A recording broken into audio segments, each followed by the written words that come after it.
Padre, en esta hora te damos gracias por cada alabanza que hemos cantado, Señor, por cada uno de los momentos, Señor, que hemos tenido en esta mañana delante de tu presencia.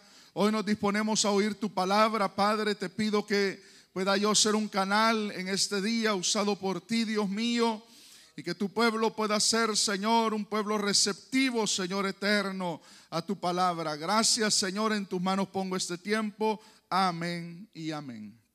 Salude a su hermano, ¿verdad? De lejitos, como usted desee.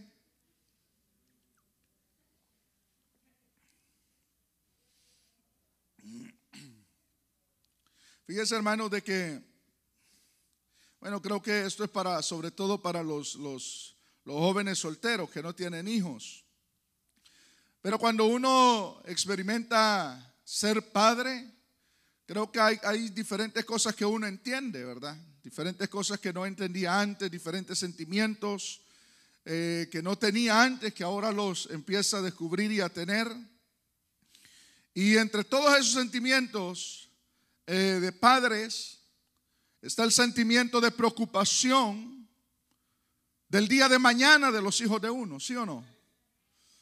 Uno dice, bueno, ¿a qué se van a enfrentar mis hijos el día de mañana? Si nosotros estamos viendo hoy la inmoralidad que hay, y el otro día yo estaba con mi niño en el pediatra y en la puerta tenía un montón de instrucciones de cómo enseñarle a los niños la inmoralidad que hoy hay. Eso fue bastante alarmante para mí. Y el problema es que Satanás está adoctrinando a nuestros hijos en las escuelas. Entonces hay una cierta aceptación de toda esta agenda satánica que el diablo tiene para una generación que se levanta bastante aceptativa de todo lo que viene. Aceptan ciertas cosas que nosotros, al menos mi generación, no aceptaba. No la aceptaba. Pero ahora hay una aceptación de ciertas cosas, pero es porque en el sistema educativo, no solo ahora de Estados Unidos, sino que esto es del mundo. No les importa los principios que usted tenga, sean religiosos, sean culturales. Satanás quiere doctrinar los hijos. Entonces hay una preocupación de nosotros como padres, ¿sí o no, hermanos? ¿Qué será el día de mañana de ellos? ¿Conocerán al Señor? ¿Perseverarán en Dios? ¿Serán cristianos? Porque he visto personas que sus hijos se vuelven ateos, que se vuelven inmorales, promiscuos.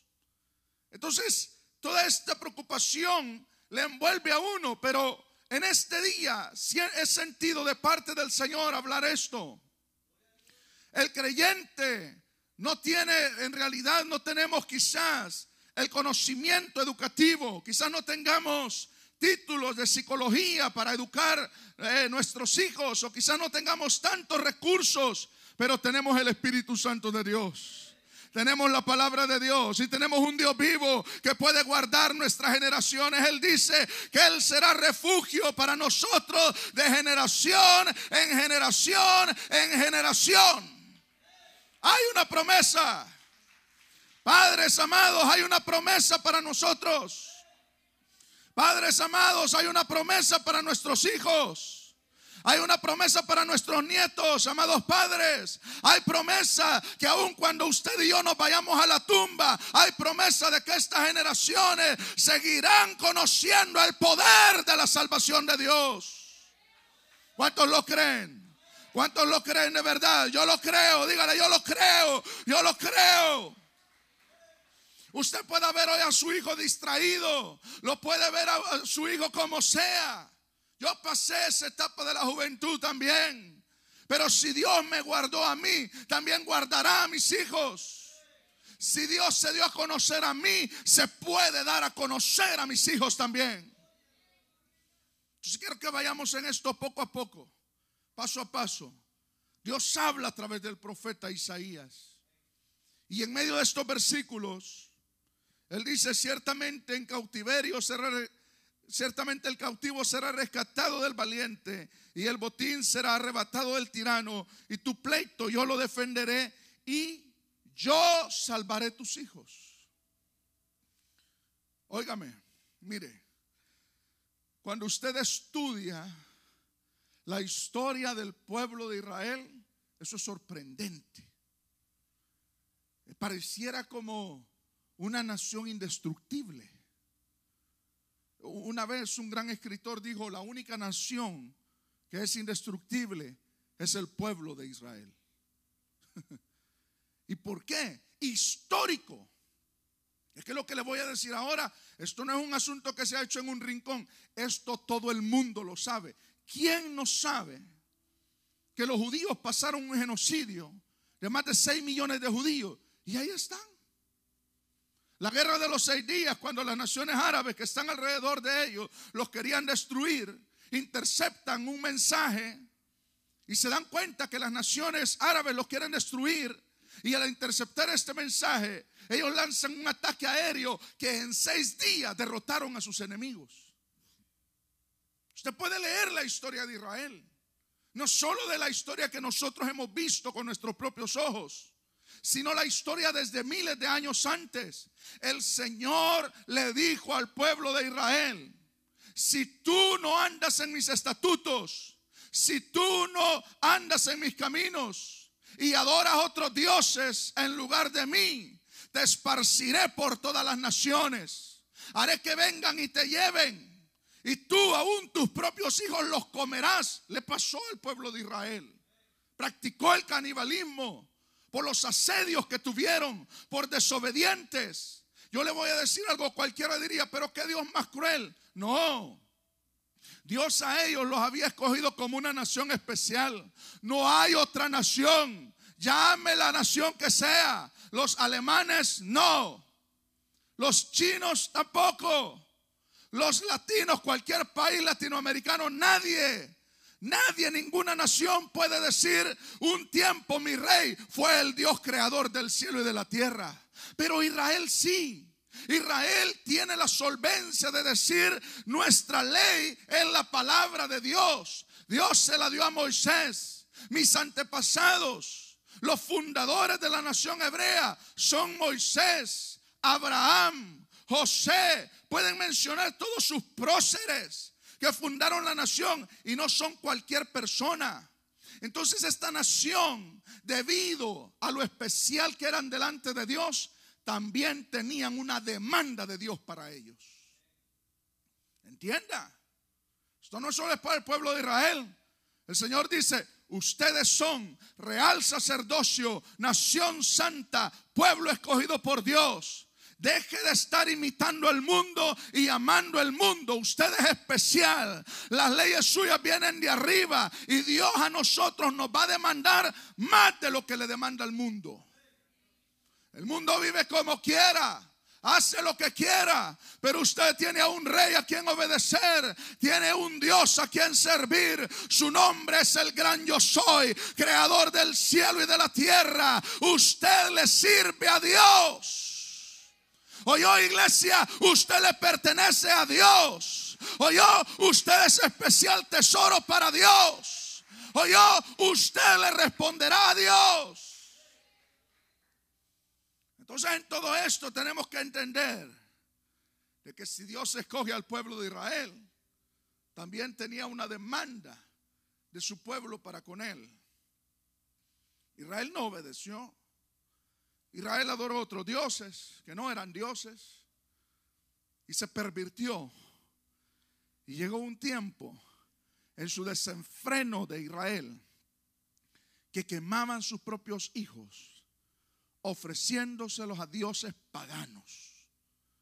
Mis hijos, dice Dios, los sacrificaron a los demonios. Por tanto, yo los provocaré a celos con una nación que no es nación. Escogeré a la estéril para que tenga muchos hijos. De ese estéril, aquí estamos nosotros también. Somos hijos del Dios de la gloria. Entonces, Dios los esparce por todas las naciones. Pero en todo eso, Entonces, en todas esas maldiciones de la desobediencia, Dios pone una cláusula ahí en el libro de Levítico. Y dice: pero de todas esas naciones que yo te voy a esparcir, si ahí tú clamaras, si ahí tú reconocieras tu pecado, si ahí tú te humillaras, te traeré de los confines de la tierra y te plantaré en tu tierra, y nadie podrá arrancarte de la tierra que yo te daré. Entonces, cuando la palabra del Señor dice acá: yo salvaré tus hijos, eso es imposible, hermanos. Eso era imposible para el pueblo de Israel, imposible humanamente. Algunos dicen es que la ONU, las Naciones Unidas, les ayudaron para que en el año 48 pusieran ahí el Estado de Israel. Que ONU ni que nada. En Malaquías la palabra de Dios vino a Malaquías y les dijo: los traeré a vuestra tierra y los plantaré en esta tierra.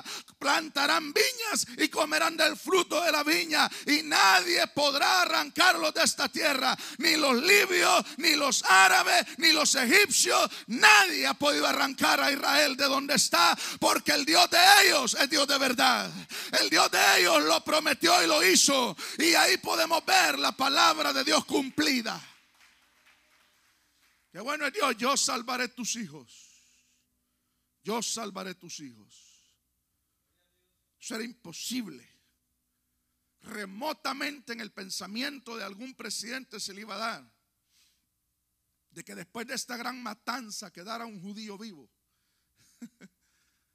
Mire, a Hitler se le metió de que los judíos eran peor que roedores.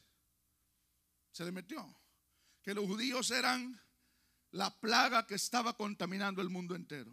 Satanás en ese hombre. Entonces, de ahí viene lo que llamamos nosotros racismo, el antisemitismo. Los hijos de Sem ahora son los semitas, los israelitas. Por eso esa palabra antisemita, a eso se refiere, los que no quieren a los judíos. Entonces Hitler, cuando empezó aquella matanza y los campos de concentración que tenía, que eran algo cruel, están ahí todavía en Auschwitz y en otras diferentes partes de Polonia y Alemania y diferentes otros lugares, como testimonio de que sí sucedió algo ahí. Y ahí se ven las fotografías. Mire, cualquiera hubiera pensado: acabaron con los judíos, mataron a los judíos, y miren, ninguno de sus hijos sobrevivió. Cuando la ONU, cuando terminó la guerra, allá por creo que en mayo del 48, le dijeron a los judíos que quedaban: si hay alguno que está vivo, vengan, le vamos a dar aquí un asentamiento. Ellos pensaron que nadie iba a venir. De todas partes, hasta de Latinoamérica, se levantaron los hijos de Abraham y llegaron allá al Medio Oriente. ¿Sabe por qué? Porque el Dios de los cielos lo había prometido: yo salvaré a tus hijos, yo salvaré a tus hijos, yo salvaré a tus hijos. Y como nube se levantaron los hijos de Abraham y llegaron a aquel lugar. Dios mío, impresionante. Entonces la nación de Israel es un testimonio vivo del poder de Dios. Un termómetro para la iglesia. Es también un testimonio de que la palabra de Dios se cumple al pie de la letra. Entonces, ¿qué tiene que ver todo eso con nosotros? ¿Qué tiene que ver todo eso con mis hijos, con sus hijos, con sus nietos, con sus generaciones? Que sus hijos usted los puede ver como sea ahora, algunos alejados, otros que no quieren nada de la iglesia ni de Dios, que no le llama la atención, pero hay promesa en la palabra de Dios. Hay promesa en la palabra de Dios, y estas promesas no son para los borrachos, para los blasfemos y los mentirosos que andan allá afuera. Son para los que hemos abrazado al Señor Jesucristo. Estas promesas son para mí, para mis hijos, para mis nietos, para mis bisnietos, para mis tataranietos. Estas promesas son mías y suyas. Entonces nosotros podemos ver en la Biblia diferentes cosas que han sucedido. historias que reflejan el poder de Dios salvando a nuestros hijos. Hay una historia entre muchas que sobresaltan en la Biblia, pero hay una historia con la que yo siempre lloro cuando la leo, y es la historia de José. José era el niño mimado, el último de Jacob, aquel niñito que le dibujaba una sonrisa a su padre Jacob. El papá le había hecho con sus propias manos una túnica de colores, se diferenciaba de todos los demás. Y Dios planta en él sueños de grandeza, sueños de realeza, y le muestra el futuro a José. Entonces él se lo cuenta a sus hermanos se llenan de envidia, lo quieren matar, pero en lugar de eso lo venden y se va lejos.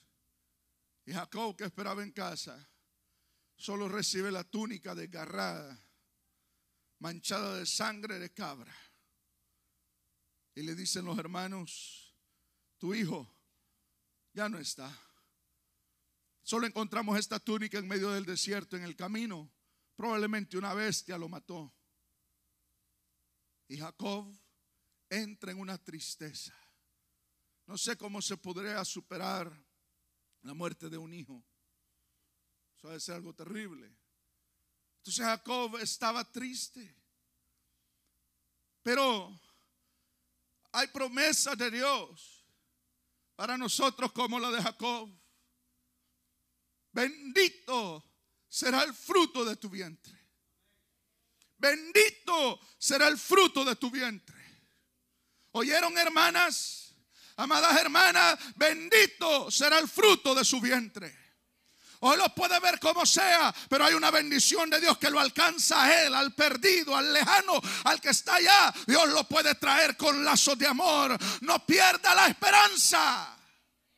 Bendito será el fruto de tu vientre. Entonces Jacob se queda triste.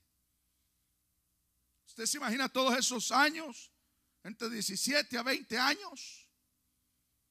Y de repente, para hacerle corta la historia, José no aguanta más cuando se le encuentran allá en Egipto. Y en un momento de eso, cuando ve a todos sus hermanos reunidos, rasgando sus vestidos, le dice: soy José.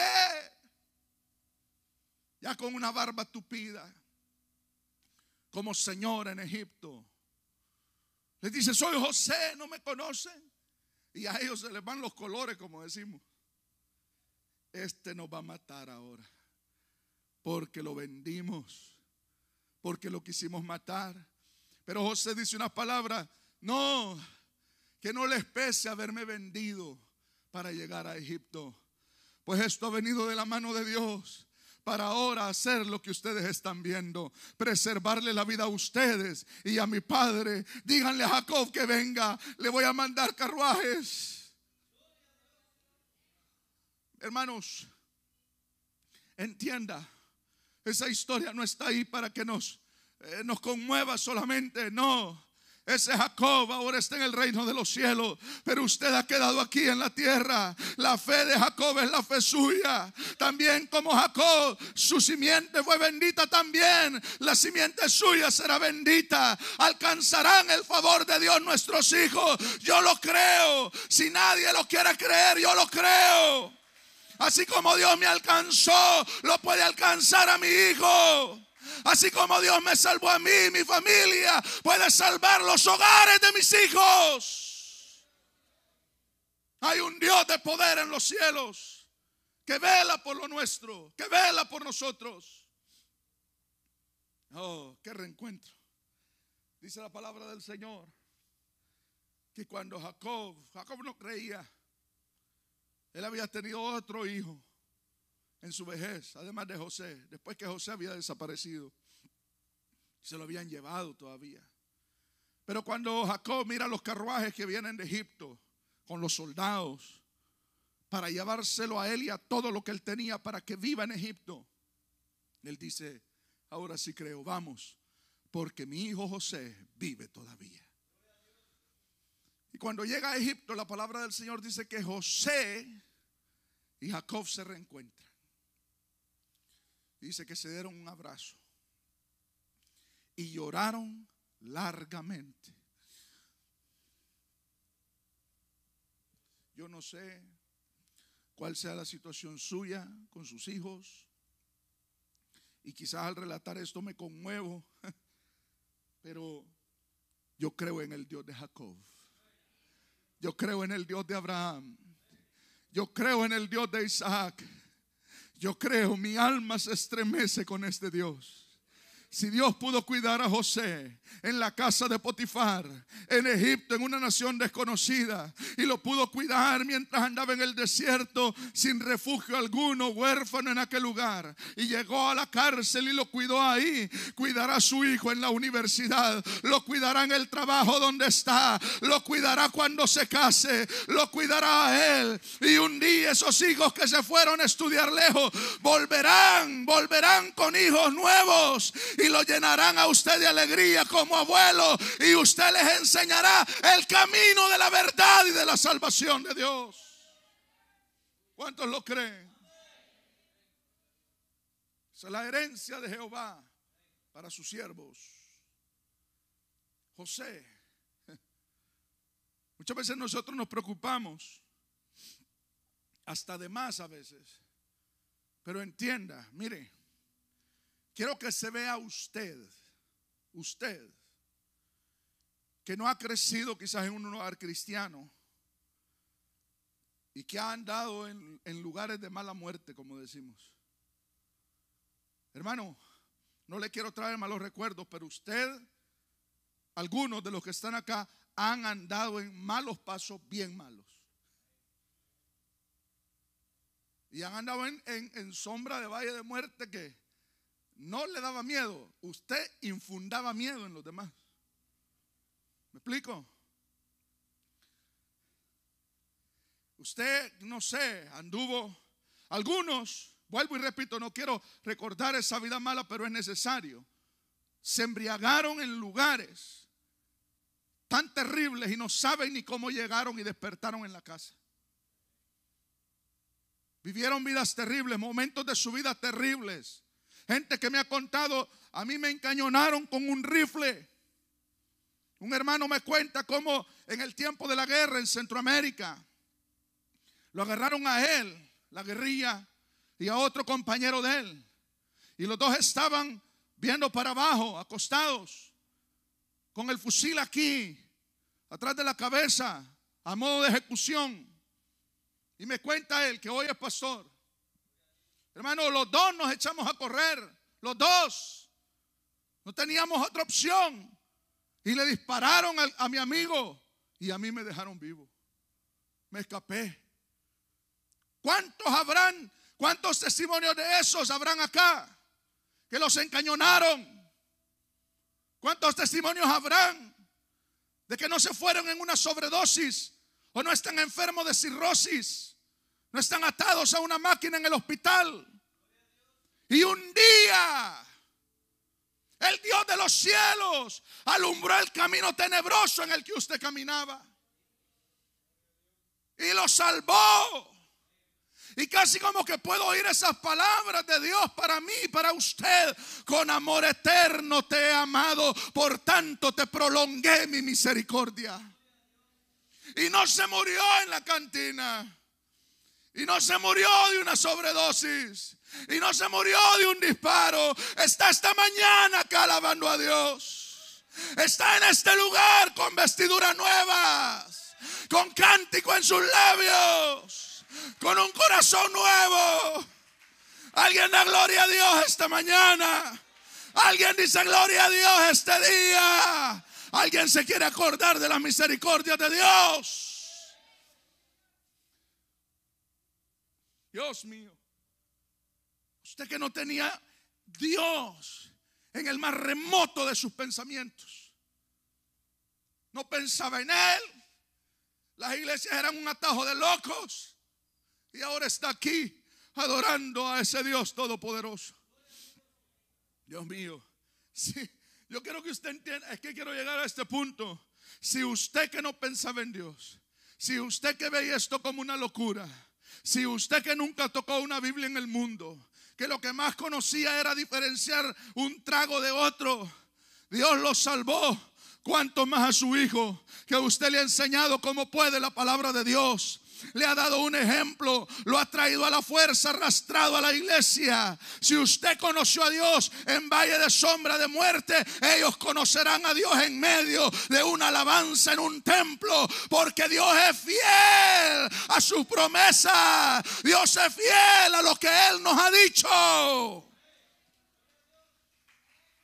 Si va a aplaudir, aplauda bien a Dios. Él es fiel. ¿Cuántos pueden decir tú eres fiel? Tú eres fiel, Señor amado. No se preocupe tanto. Si Dios lo salva a usted, salvará a sus hijos, hombre. Fiel es Dios. Claro, requiere lucha de rodillas. Algunos lo verán con sus ojos. Otros quizás no lo alcanzarán a ver. La salvación de Dios en sus hijos. Pero crea lo que Dios es fiel para salvar. Yo, Jehová, dice el Señor, fuerte y poderoso para salvar. José, un testimonio de la salvación de nuestros hijos. Cosas que no entendemos. Propósitos que no son el mismo trato de Dios conmigo, no es con mis hijos. Y nosotros a veces quisiéramos que así fuera. Quisiéramos que así fuera, que como yo conocí a Dios, que como yo me entregué al Señor, así se entreguen mis hijos, pero probablemente no sea así. Probablemente el proceso en la vida de su hijo sea diferente, se tarde, o sea en medio de un camino escabroso. Usted solo tiene que poner a sus hijos en las manos de Dios. Impóngale las manos. Es cierto, hay inmoralidad, es cierto. Hay muerte, hay enfermedad, y uno los deja ir en el mundo. Y aquel muchacho dice: quiero ir a estudiar a tal estado, a tal lugar. Y qué duro ha de ser eso para un padre, decir: bueno, adelante, ¿qué se puede hacer? Ya el muchacho es un adulto. Quisiéramos que amaran la iglesia como la amamos nosotros, que amaran al Señor como lo amamos nosotros, que se entregaran quizás como usted y yo nos entregamos. Pero quizás ahora sus decisiones son otras. Quizás los planes que él o ella le dibuja frente a usted no son los planes que usted quisiera. Porque el plan que uno como padre quiere para los hijos de uno no es que sean doctores, ni que sean arquitectos, que sean siervos de Dios. Eso es lo que uno desea. Y a veces no se da así. Una vez, una mamá tuvo que tomar una decisión bien difícil con su bebé de 3 meses. Fue un tiempo duro. Andaban matando por orden del rey de esa época, que todos los niños hebreos de 2 años abajo los mataran. Y qué terrible. Entonces esta mujer, en medio de todo aquello, era peor que la pandemia. Andaban matando niños de hebreos. Y esta pareja de levitas, de la tribu de Leví, tienen un hijo. Lo esconden por 3 meses, pero no pudiendo ocultarlo más, y no hallando más que hacer. Yo no sé qué usted o yo hubiéramos hecho, pero dice que hicieron una arquilla, la calafatearon ahí para que no entrara el agua, la hicieron impermeable, qué sé yo, le pusieron almohadillas, no sé, cobijitas, y pusieron al bebé ahí y lo dejaron ir en el río. En lugar de matarlo, que se lo lleve el río. Que se lo lleve el río. ¿Usted se imagina el dolor de la madre, del padre? Llorar mientras ven que se va esa arquilla. Yo salvaré tus hijos, dice Jehová, el fuerte de Jacob. Entonces, cuando va aquella arquilla, mire, esto es impresionante lo que Dios hace. Es impresionante. Es que lo que usted piensa que va a salir mal, lo que usted dice, quizás yo fui mal padre, Quizás no lo hubiera dejado ir. Quizás no hubiera hecho esto o lo otro. Deje de golpearse el pecho. A veces los planes de Dios también están en medio de lo que nosotros pensamos que son nuestros errores, pero no son nuestros errores. No son sus descuidos. Y aunque haya en medio de eso negligencia o descuido, Dios no está de brazos cruzados con la vida de nuestros hijos. Usted y yo que somos malos nos preocupamos por ellos. Que si van a regresar o que a qué hora regresan. Y si no regresa a tal hora, le estoy llamando. ¿Dónde estás? Un texto. ¿Dónde estás, hijo? ¿Dónde estás, hija?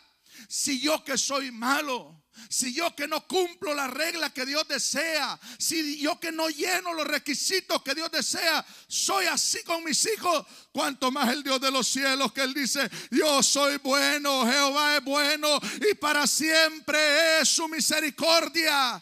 David lo dijo: así como son altos los cielos de la tierra, así son las misericordias de Dios con los que le temen. Agárrese de las promesas de Dios. Agárrese de las promesas de Dios. Quiero que vaya conmigo a un texto que no leímos, pero quiero leerlo porque es uno de mis textos que me gusta tanto. Cuando Jacob iba a morir, él llama a todos sus hijos. Fíjese cómo mueren los hijos de Dios. Cuando una persona muere, en el capítulo 49 de Génesis,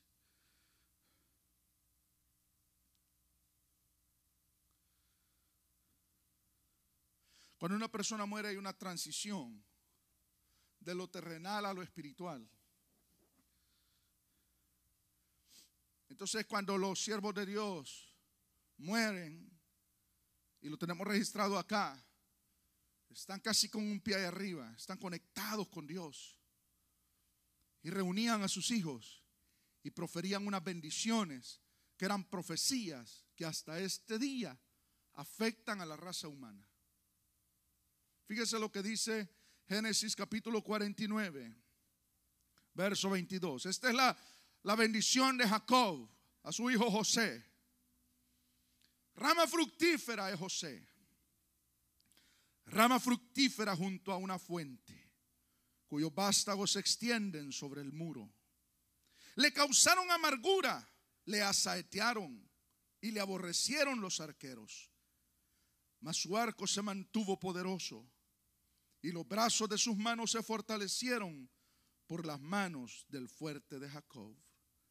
Por el nombre del pastor, la roca de Israel, por el Dios de tu padre, el cual te ayudará, por el Dios omnipotente, el cual te bendecirá, con bendiciones de los cielos de arriba, con bendiciones del abismo que está abajo, con bendiciones de los pechos y del vientre.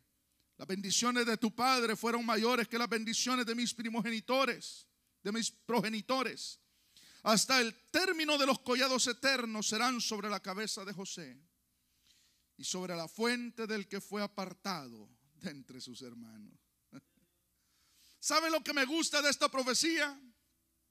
Es el verso 24. En el 23 dice: le asaetearon, le aborrecieron los arqueros. Y dice el 24: mas su arco se mantuvo poderoso y los brazos de sus manos se fortalecieron por las manos del fuerte de Jacob, por el nombre del pastor, la roca de Israel. Es decir, él veía a José y dice: le aborrecieron, lo quisieron vender, lo quisieron matar, pasó de un lugar a otro, pero su mano se mantuvo fuerte por la diestra del que está ahí arriba, por el fuerte de Jacob. Es decir, hermano y hermana, usted que ora a Dios por su hijo, por su hija, Dios es fiel para sostenerlo en medio de las depresiones, en medio de los que le aborrecen ahí en el trabajo a su hijo, de darle una posición a él.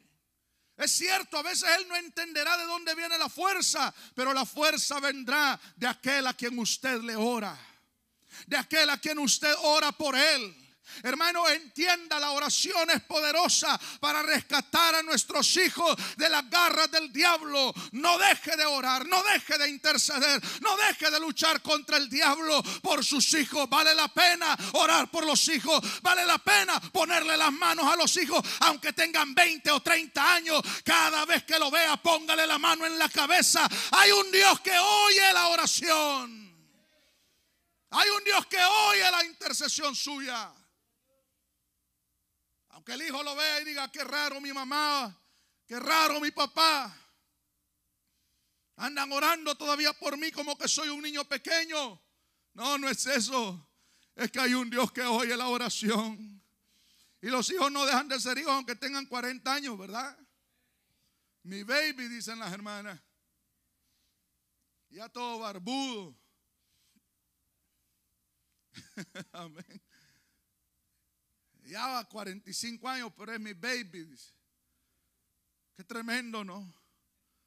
Dios oye la oración de los padres. Dios oye la oración. Luche por eso.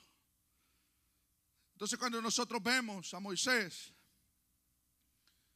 ¿quién dejaría ir su hijo así? Pero es que Dios toma esos momentos y agarró la dirección de la arquía. El Dios de los cielos, el Espíritu Santo. De repente el Espíritu Santo se manifiesta y empieza a dirigir aquella arquía donde iba el bebé de 3 meses. Y le puso una gracia.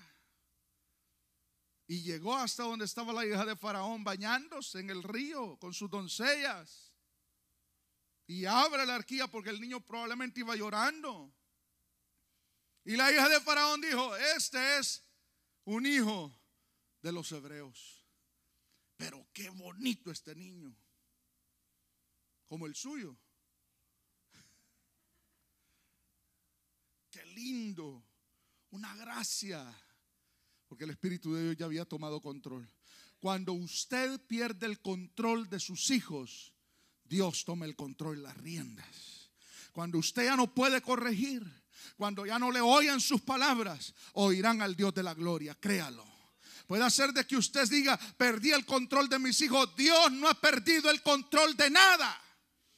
Si Él controla la historia de la humanidad, no podrá controlar la vida de su hijo, hermano. Aunque lo vea desenfrenado, aunque lo vea lejos, con cuerdas de amor lo traerá el Señor. Lo agarrará allá cuando esté más lejos. Allá cuando usted piensa que nadie lo puede rescatar, aparecerá el Dios de la gloria a rescatarlo. Más vale que lo crea, porque son promesas. Y si algo Dios es fiel, es a su propia palabra. Él lo ha prometido, Él lo hará. Entonces, ¿qué es lo que sucede? El faraón, queriendo matar a los hebreos, Dios le mete un hebreo en su propio palacio. Y ahí está el abuelito faraón. Se imagina, hermano, Dios hace unas cosas que me dejan a mí boquiabierto, hermano. Usted se imagina faraón agarrando a Moisésito. Ay, mira, Moy, ¿dónde está Moy? ¿Dónde está? Y Moy, el Moisésito, dándole vuelta al turbante que se ponían los reyes, los faraones. Es que, hermano, a mí me da, no sé, risa, porque el diablo a veces piensa que se las sabe todas y que va a ganar. Pero hermano, es que Dios se las sabe todas de todas. Cuando el diablo piensa que va adelante, Dios le aparece más adelante, tumba sus planes, destruye lo que Él ha creado. Los planes que el diablo tenía para nuestros hijos desaparecen, porque hay un Dios vivo al que adoramos. Alguien le da la gloria. Alguien le da la gloria a Dios. Dios es fiel. Aleluya. Miren, podemos sacar historia sobre historia. Daniel vivió en un tiempo terrible. Fíjense que no hay cosa más terrible que una nación puede experimentar que la guerra. La guerra es algo inexplicable. Casi todas las naciones de las que nosotros venimos en un momento determinado de la historia han pasado una guerra. Y algunos de nosotros hemos visto la guerra de cerca. Yo de niño vi poquito, Pero yo veía cuando llegaba el ejército, cuando oía el zapateo de los soldados marchando, pasando arriba en una colina donde estaba la línea del tren, del ferrocarril. Y ahí iban ellos marchando. Veíamos de lejos cómo de los helicópteros disparaban hacia los montes donde estaba la guerrilla. Era un enfrentamiento terrible. No había paz. No sabíamos quién iba a morir. La gente no sabía si en una noche iba a caer una bomba en la casa. Era algo terrible. Una falta de paz. Entonces, la palabra del Señor dice que llegan y sitian a Judá. Y Nabucodonosor se llevó lo mejor. Y entre lo mejor iban los hijos de los príncipes. Y entre ellos iba Daniel, Ananías, Misael y Azarías también. Allá iban unos muchachos. Entonces se los llevan cautivos. Usted se imagina, mire, yo no sé cuántos vinieron muchachos acá. Yo vine a Estados Unidos cuando tenía 17 años. Qué terrible es no poder hablar el idioma, no poderse comunicar, es un extranjero, alguien que no es de acá, que no sabe las reglas, que no se halla en este lugar. Y estar así, imagínese a Daniel, cautivo, no se fue con honores, cautivo.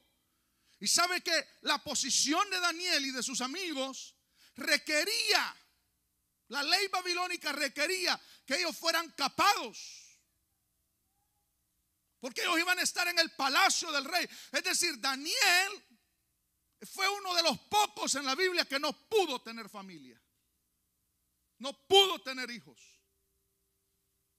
Oiga, le cambiaron de nación, y para borrarle el recuerdo de la nación donde él estaba, le cambiaron el nombre.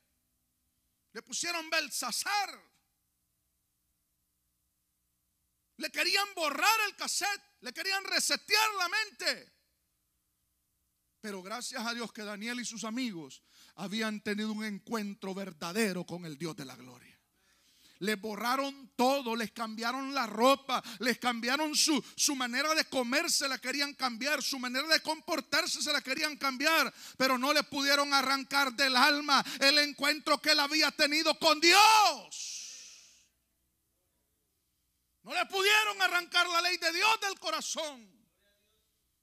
Él vio pasar reyes, se envejeció en Babilonia. Vio a Darío como rey, a Belsasar, a Nabucodonosor.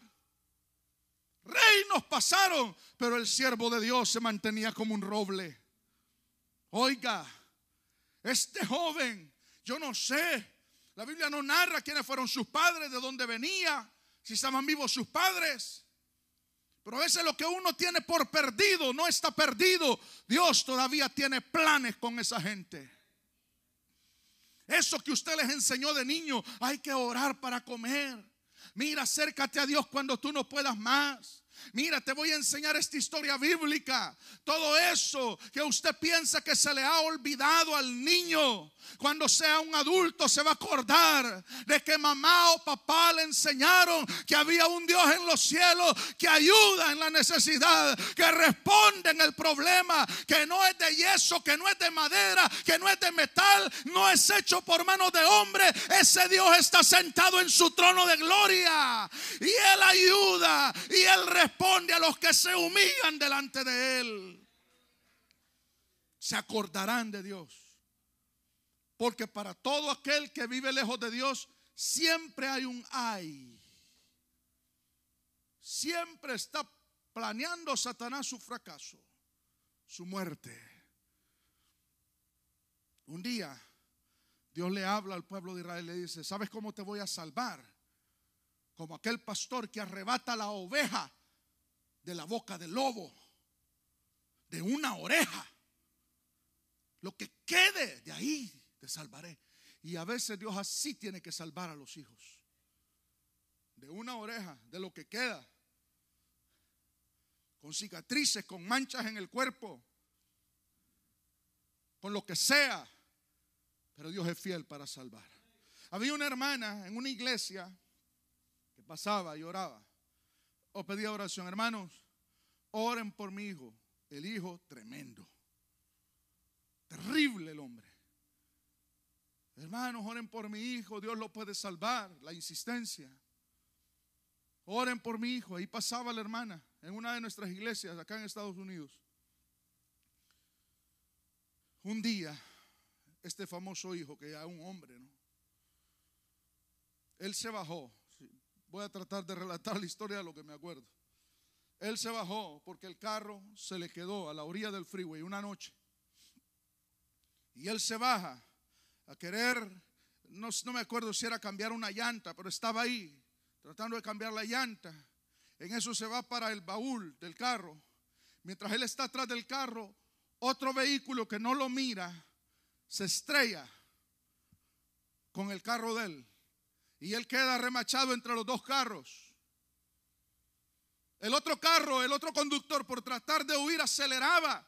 Y la llanta de adelante le cercena una pierna. Y le cortó la pierna al hombre. Y aquel hombre atrapado entre los dos vehículos. Lo llevaron a cuidado intensivo, lo llevaron al hospital. Y en el hospital se recupera. Y un día, en un culto, entró en una silla de ruedas, aceptando a Jesucristo. Cualquiera diría, qué cruel. Más cruel es el infierno donde se iba él. Dios hará lo que sea por salvar a sus hijos, porque es mejor la salvación eterna que el cuerpo completo acá. El Señor Jesús lo dijo: mejor te es entrar en el cielo que te falte una pierna, que te falte una mano, que te falte un ojo, pero allá entrar a la vida eterna. Es mejor entrar en pedazos que quedarse muerto eternamente. Ore por la salvación de sus hijos. Como sea, allá saltarán juntos como becerros de la manada, adorando al Dios de la gloria. Mi familia le pertenece a Dios. Su familia le pertenece a Dios. Usted los puede ver lejos, usted los puede ver adorando los que no son Dios, pero usted declárelo y dígalo: mi familia le pertenece a Dios. Tiene que creerlo. Nosotros. Cualquiera diría, esas historias son del Antiguo Testamento. Pero ¿acaso el Antiguo Testamento y el Dios del Antiguo Testamento no es el Dios del año 2021? ¿Acaso se envejeció Dios? ¿O perdió su poder? ¿O la palabra que salió de su boca no tiene el mismo poder hoy? Claro que tiene el mismo poder. Salmo 128. Váyase conmigo. Aquí vamos a ir concluyendo. Salmo 128.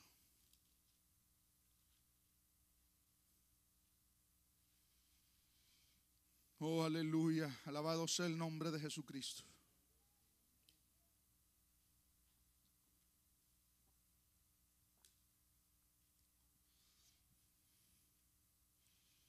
Yo quiero que usted ponga la mano ahí en ese texto.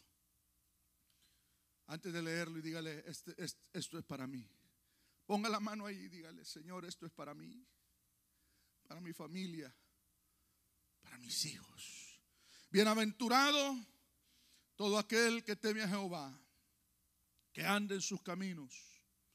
Cuando comieres el trabajo de tus manos, bienaventurado, es decir, feliz serás y te irá bien. Tu mujer será como vid que lleva fruto a los lados de tu casa. Tus hijos como plantas de olivo alrededor de tu mesa. He aquí que así será bendecido el hombre que teme a Jehová. Usted llámele bendición al carro nuevo, a la casa nueva, llámele bendición a la ropa, pero más bendición es sentarse en una mesa con la esposa y los hijos y verlos ahí con los principios de Dios en el corazón de ellos. Hermanos, créalo, Dios es fiel para salvar esos hijos. Créalo, así como se sientan con usted en la mesa para comer, se sentarán en la cena de la boda del Cordero junto a usted. Eternamente y para siempre mi familia le pertenece al Dios de los cielos. Eternamente y para siempre mi familia le pertenece al Dios de los cielos. Póngase de pie en esta hora, por favor.